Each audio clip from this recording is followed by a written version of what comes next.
ಒಬ್ಬ ಸ್ತ್ರೀಯ ಅಪಮಾನವಾಗುವುದು, ಯಾವಾಗ ಒಬ್ಬ ಸ್ತ್ರೀಯ ಶೋಷಣೆಯಾಗುವುದು, ಯಾವಾಗ ಒಬ್ಬ ನಾರಿಯ ಕೇಶವನ್ನು ಎಳೆಯಲಾಗುವುದು, ಆಗೆಲ್ಲ ಒಂದಲ್ಲ ಒಂದು ರೀತಿ ಯುದ್ಧ ಜನ್ಮ ತಾಳುವುದು. ಆಗೆಲ್ಲ ಮಹಾಭಾರತ ಯುದ್ಧ ಪ್ರಾರಂಭವಾಗುವುದು.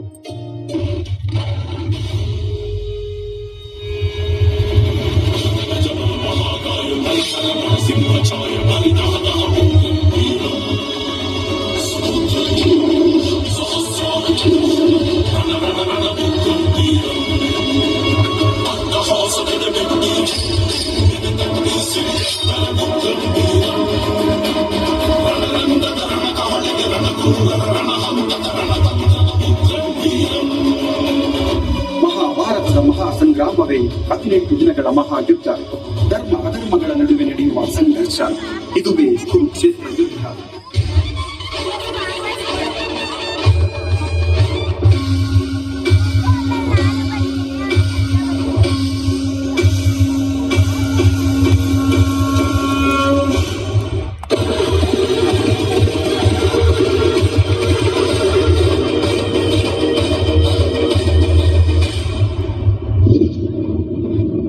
ನನ್ನ ಅಣ್ಣ ತಮ್ಮಂದಿರೇ ನನ್ನ ಶತ್ರುಗಳಾಗಿ ನಿಂತಿದ್ದಾರೆ.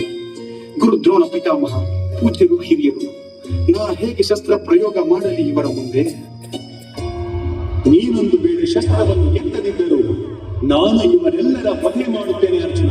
ಹಾಗಾಗಿ ಮೋಹವನ್ನು ತ್ಯಜಿಸು ಹಾಗೂ ನಿನ್ನ ಕರ್ತವ್ಯವನ್ನು ನೋಡು. ಧರ್ಮದ ಬಾಣವನ್ನು ಹೊತ್ತುಕೋ. ಯುದ್ಧ ಮಾಡು ಅರ್ಜುನ, ಯುದ್ಧ ಮಾಡು.